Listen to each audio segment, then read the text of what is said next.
नमस्कार मित्रांनो, या व्हिडिओमध्ये आपण एक नवीन संकल्पना पाहणार आहोत। ती संकल्पना म्हणजे विद्युत ऋणता। यालाच आपण इलेक्ट्रोनिगेटिव्हिटी असे सुद्धा म्हणतो आणि तिच्याशी संबंधित असलेली आणखीन एक संकल्पना म्हणजे इलेक्ट्रॉन अफिनिटी। तर बघा, या दोन्ही संकल्पना इतक्या जवळच्या आहेत की सामान्यतः जर एखाद्या मूलद्रव्याची विद्युत ऋणता जास्त असेल तर त्याची इलेक्ट्रॉन अफिनिटी देखील जास्त असते। मग या ठिकाणी इलेक्ट्रॉन अफिनिटी म्हणजे काय? तर इलेक्ट्रॉन अफिनिटी म्हणजे एखाद्या अणूला इलेक्ट्रॉनचे किती आकर्षण आहे।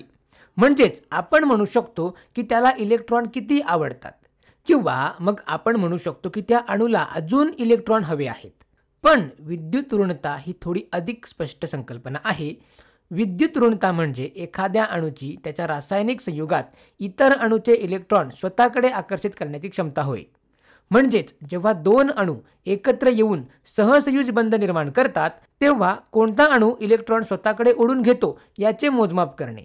आता मी इलेक्ट्रॉन स्वतःकडे ओढून घेणे असं म्हणतो, मग याचा अर्थ काय? तर याचा अर्थ होतो की त्या बंधातील एक अणू दुसऱ्या अणूपेक्षा किती जास्त तीव्रतेने ते इलेक्ट्रॉन स्वतःभोवती आकर्षित करतो।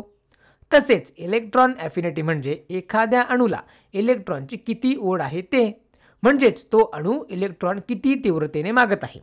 तर मग तुम्ही पाहू शकता की या संकल्पना जवळजवळ सारख्याच आहेत असे वाटते। तसेच हे सहसंयुज बंधाच्या संदर्भात आहे। मग बघा, ही थोडी व्यापक संकल्पना आहे असं समजू शकता, पण या दोन्ही संकल्पना जवळजवळ एकमेकांच्या सोबतच चालतात। पण जर आपण फक्त विद्युत ऋणतेचा विचार केला तर ही संकल्पना थोडी अधिक ठोस आणि समजण्यासारखी आहे। चला मग विद्युत ऋणता अधिक चांगल्या पद्धतीने समजण्यासाठी आता आपण सहसंयुज बंधाच्या उदाहरणातील एक सर्वात प्रसिद्ध उदाहरणाचा विचार करूया, आणि ते उदाहरण म्हणजे पाण्याच्या रेणूचे उदाहरण। मग तुम्हाला माहीतच असेल की पाणी म्हणजे H2O, म्हणजेच मला म्हणायचं आहे की पाण्याचे रेणूसूत्र आहे H2O। मग पाण्याच्या रेणूमध्ये ऑक्सिजनचा एक अणू असतो आणि हायड्रोजनचे दोन अणू असतात। तर अशी ही या पाण्याच्या रेणूची रचना असते, ही तुम्हा सर्वांना माहीतच असेल। प्रत्येक हायड्रोजनकडे एक संयुजा इलेक्ट्रॉन असतो आणि ऑक्सिजनकडे जर आपण पाहिले तर त्याच्याकडे 6 संयुजा इलेक्ट्रॉन असतात। मग ऑक्सिजनचे संयुजा इलेक्ट्रॉन मी अशा प्रकारे दाखवले आहेत। मग तुम्ही कल्पना करू शकता की जर या हायड्रोजनला कुठल्याही प्रकारे जर एक इलेक्ट्रॉन मिळाला तर त्याला आनंदच होईल, कारण मग त्याची इलेक्ट्रॉन संरचना ही हेलियम सारखी स्थिर होईल। म्हणजेच त्याच्या पहिल्या कवचात 2 इलेक्ट्रॉन पूर्णपणे भरले जातील। तर बघा, इतर अणूंना अष्टक पूर्ण होण्यासाठी बाह्यतम कवचात 8 इलेक्ट्रॉन आवश्यक असतात, पण जर हायड्रोजनला अजून एक इलेक्ट्रॉन मिळाला तर त्याला असं वाटेल की मी आता हेलियम सारखा स्थिर झालो आहे। अशाच प्रकारे ऑक्सिजनलाही असं वाटेल की मला जर अजून 2 इलेक्ट्रॉन मिळाले तर मी सुद्धा निऑन सारखा स्थिर होईन। म्हणून यांच्यामध्ये काय घडते तर ते दोघे एकमेकांचे इलेक्ट्रॉन यांची भागीदारी करतात। मग बघा, ऑक्सिजनचा हा इलेक्ट्रॉन आणि हायड्रोजनचा हा इलेक्ट्रॉन यांची भागीदारी होते। म्हणजेच त्या हायड्रोजनला असं वाटू लागते की ते दोन्ही इलेक्ट्रॉन वापरत आहे आणि त्यामुळे तो अधिक स्थिर होतो। त्याचे बाह्य कवच अधिक स्थिर होते किंवा त्या हायड्रोजनचे स्थिरीकरण होते। आणि त्याचप्रमाणे ऑक्सिजनचा हा इलेक्ट्रॉन देखील हायड्रोजनच्या या इलेक्ट्रॉन सोबत भागीदारी करतो आणि त्या हायड्रोजनलाही असं वाटू लागते की तो हेलियम सारखा आहे। आणि मग त्या ऑक्सिजनलाही असं वाटते की ही एक देवाणघेवाण आहे, यामध्ये काहीतरी देऊन काहीतरी मिळत आहे। तो प्रत्येक हायड्रोजनकडून एक इलेक्ट्रॉनची भागीदारी करतो आणि त्यामुळे त्याला असं वाटते की त्याचे स्थिरीकरण होत आहे, तो निऑन सारखा स्थिर बनत आहे। पण जेव्हा अशा प्रकारचे हे सहसंयुज बंध असतात तेव्हा जर दोन्ही अणूंची विद्युत ऋणता समान असेल तर फक्त त्याच परिस्थितीत ते इलेक्ट्रॉनची समान प्रमाणात भागीदारी करू शकतात। आणि अगदी तिथे देखील रेणूच्या उर्वरित भागात काय घडते हे महत्त्वाचं ठरू शकते। पण जेव्हा दोघांची विद्युत ऋणता ही समान नसते, जसे की ऑक्सिजन आणि हायड्रोजन यांच्यात भागीदारी होते, तेव्हा त्यांची विद्युत ऋणता ही सारखी नसते। ऑक्सिजनची विद्युत ऋणता ही हायड्रोजनपेक्षा जास्त असते, म्हणून ऑक्सिजनला हायड्रोजनपेक्षा अधिक इलेक्ट्रॉन स्वतःकडे ओढून ठेवायला आवडते। म्हणजेच जास्त विद्युत ऋणतेमुळे ऑक्सिजन हा इलेक्ट्रॉन स्वतःकडे जास्त ओढून ठेवतो, म्हणून हे इलेक्ट्रॉन दोघांकडे समान वेळ घालवणार नाहीत। तर बघा, या ठिकाणी मी हे संयुजा इलेक्ट्रॉन फक्त बिंदूसारखे दाखवले आहेत, पण आपल्याला माहित आहे की हे इलेक्ट्रॉन प्रत्यक्ष अणुकेंद्रकाभोवती एका अस्पष्ट ढगासारख्या स्वरूपात असतात, ज्याला आपण इलेक्ट्रॉन क्लाउड्स म्हणतो। म्हणून अशा प्रकारच्या सहसंयोजी बंधांमध्ये जे 2 इलेक्ट्रॉन त्या बंधाचे प्रतिनिधित्व करतात ते इलेक्ट्रॉन हायड्रोजनपेक्षा ऑक्सिजन भोवती जास्त वेळ घालवतात. हे दोन्ही इलेक्ट्रॉन देखील हायड्रोजनपेक्षा ऑक्सिजन भोवती अधिक वेळ असतात आणि आपल्याला हे माहीत आहे कारण ऑक्सिजनची विद्युत ऋणता हायड्रोजनपेक्षा जास्त आहे. आणि आपण लगेचच त्या प्रवृत्तीबद्दल बोलणार आहोत की जी रसायनशास्त्रामधील एक खूप महत्त्वाची संकल्पना आहे. विशेषतः जेव्हा तुम्ही सेंद्रिय रसायनशास्त्र म्हणजे ऑर्गॅनिक केमिस्ट्री शिकाल तेव्हा ही संकल्पना महत्त्वाची आहे. कारण आपल्याला माहीत आहे की ऑक्सिजनची विद्युत ऋणता अधिक आहे आणि इलेक्ट्रॉन ऑक्सिजन भोवती हायड्रोजनपेक्षा जास्त वेळ राहतात. त्यामुळे या बाजूला अंशतः ऋण प्रभार निर्माण होतो आणि या बाजूला अंशतः धन प्रभार निर्माण होतो. आणि म्हणूनच पाण्यात काही विशिष्ट गुणधर्म असतात, पण ते गुणधर्म आपण इतर व्हिडिओमध्ये सविस्तरपणे पाहूया. मग बघा, जेव्हा तुम्ही सेंद्रिय रसायनशास्त्र अभ्यासायला सुरुवात कराल तेव्हा अशा प्रकारच्या घडणाऱ्या अभिक्रियांचा विद्युत ऋणतेच्या आधारावर अंदाज करता येतो. तसेच अभिक्रियेमध्ये कोणते संभाव्य रेणू तयार होतील हे सुद्धा विद्युत ऋणतेवरून भाकीत करता येते. आणि विशेषतः जेव्हा तुम्ही ऑक्सिडीकरण संख्यांमध्ये अशा प्रकारच्या गोष्टी बघायला सुरुवात करता तेव्हा विद्युत ऋणता तुम्हाला खूप काही सांगू शकते. मग आता आपल्याला विद्युत ऋणता म्हणजे काय ते कळलं आहे. मग चला आता आपण बघूया की जेव्हा आपण आवर्त सारणीतील एखाद्या आवर्तामध्ये डावीकडून उजवीकडे जातो, म्हणजेच जर या आवर्त सारणीमध्ये आपण गण 1 पासून सुरुवात करतो आणि पुढे पुढे जातो आणि आपण हॅलोजनच्या गणापर्यंत जातो, तर बघा हा गण हॅलोजनचा गण आहे हे आपल्याला माहीतच आहे. मग जर असं आपण या आवर्त सारणीमध्ये डावीकडून उजवीकडे गेलो तर तुमच्या मते विद्युत ऋणतेचा आवर्ती कल काय असेल? मग इथे आपण या आवर्त सारणीतील तिसऱ्या आवर्तामधील दोन्ही टोकांच्या मूलद्रव्यांचा विचार करूया.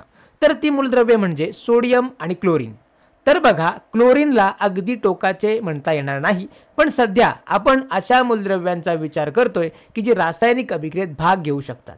म्हणून आपण या राजवायूंच्या गणाचा इथे विचार करत नाही. म्हणून या ठिकाणी आपण या बाबतीत हा क्लोरीन टोकाचा मूलद्रव्य आहे असे गृहीत धरूया. चालेल ना? मग तुम्ही सोडियम व क्लोरीन यांचा विचार करा. तुम्ही स्वतःहून यांच्या विद्युत ऋणतेचा विचार करून बघा बरं, तुम्हाला काय समजते ते. मग व्हिडिओ थोडा वेळ थांबवा व विचार करून बघा. मग आता तुम्ही यावर विचार केला असेल तर तुमच्या लक्षात येईल की हे काही प्रमाणात आयनन ऊर्जा या संकल्पनेसारखंच आहे. सोडियमच्या अणूमध्ये त्याच्या बाह्यतम कवचात फक्त 1 इलेक्ट्रॉन असते. त्याचे बाह्यतम कवच पूर्ण भरायचे म्हणजे त्याला अजून 7 इलेक्ट्रॉन लागतील, जे की खूप कठीण आहे. म्हणून त्याच्यासाठी स्थिर स्थितीकडे जाण्याचा सोपा मार्ग म्हणजे तो एकमेव इलेक्ट्रॉन गमावणे, ज्यामुळे तो निऑन सारख्या स्थिर संरचनेत पोहोचू शकतो. म्हणून सोडियमला खरं तर त्याचा इलेक्ट्रॉन गमवायचाच आहे. आणि आपण आयनन ऊर्जा या व्हिडिओमध्ये पाहिलं की सोडियम इलेक्ट्रॉन गमावतो, म्हणून सोडियमची आयनन ऊर्जा खूपच कमी असते. सोडियमच्या वायू अवस्थेतून त्याचा 1 इलेक्ट्रॉन काढून टाकायला जास्त ऊर्जा लागत नाही. पण क्लोरीनच्या बाबतीत अगदी याच्या उलट आहे. त्याच्या बाह्यतम कवचाचे अष्टक पूर्ण होण्यासाठी त्याला फक्त 1 इलेक्ट्रॉनची आवश्यकता असते. त्यामुळे क्लोरीन इलेक्ट्रॉन देत नाही, तर त्याला इलेक्ट्रॉन हवा असतो, जेणेकरून तो आर्गॉन सारखी संरचना मिळवू शकेल आणि त्याचे तिसरे कवच पूर्ण होईल. म्हणून इथली परिस्थिती अशी आहे की सोडियमला त्याचा इलेक्ट्रॉन गमवायला काहीच हरकत नाही, तर क्लोरीनला मात्र इलेक्ट्रॉन मिळवावा लागत आहे. म्हणून हा क्लोरीन इलेक्ट्रॉन स्वतःकडे ओढून ठेवण्याची शक्यता जास्त असते आणि सोडियमकडे ही शक्यता खूपच कमी असते. म्हणून जेव्हा आपण आवर्त सारणीमध्ये डावीकडून उजवीकडे जातो तेव्हा मूलद्रव्यांची विद्युत ऋणता वाढत जाते. मग आता तुम्हाला काय वाटते की जेव्हा आपण एखाद्या गणात वरून खाली जातो तेव्हा विद्युत ऋणतेचा आवर्ती कल काय असेल? तुम्हाला काय वाटते की वरून खाली जाताना काय होत असेल? चला मी तुम्हाला याबद्दल एक हिंट देतो.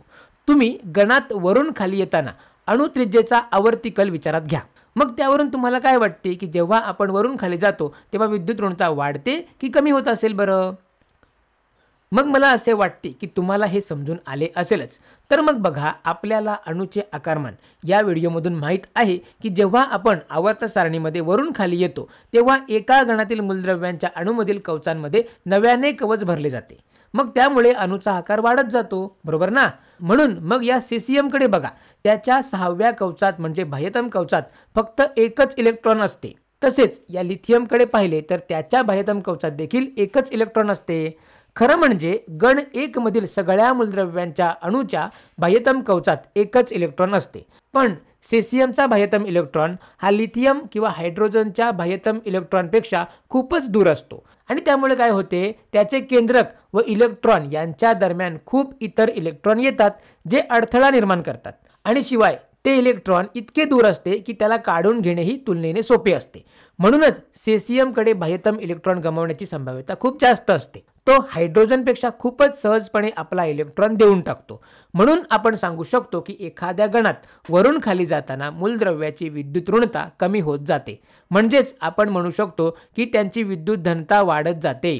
मग आता यावरून या आवर्त सारणीतील सर्व मूलद्रव्यांच्या अणूमध्ये सर्वाधिक विद्युत ऋणता असलेले अणू कोणते असतील? तर ते अणू आवर्त सारणीच्या या उजवीकडील वरच्या भागात असतात. हे इथे असलेले अणू हेच सर्वात जास्त विद्युत ऋणता असलेले अणू असतात. कधी कधी आपण राजवायूंविषयी फारसा विचार करत नाही, कारण ते फारसे अभिक्रियाशील नसतात. ते सहसंयुज बंध सुद्धा तयार करत नाहीत, कारण त्यांना त्यांच्या स्थितीतच समाधान असते. पण इथले हे अणू ते कधी कधी सहसंयुज बंध तयार करतात आणि जेव्हा ते करतात तेव्हा त्यांना इलेक्ट्रॉन स्वतःकडे खेचून ठेवायला खूप आवडते. मग आता हे समजल्यावर आपण विचार करू की या आवर्त सारणीमध्ये सगळ्यात कमी विद्युत ऋणता असलेले अणू कोणते, ज्यांना आपण कधी कधी अत्यंत विद्युत धनता असलेले अणू सुद्धा म्हणू शकतो. तर ते अणू म्हणजे आवर्त सारणीमधील डावीकडच्या खालच्या भागातले अणू.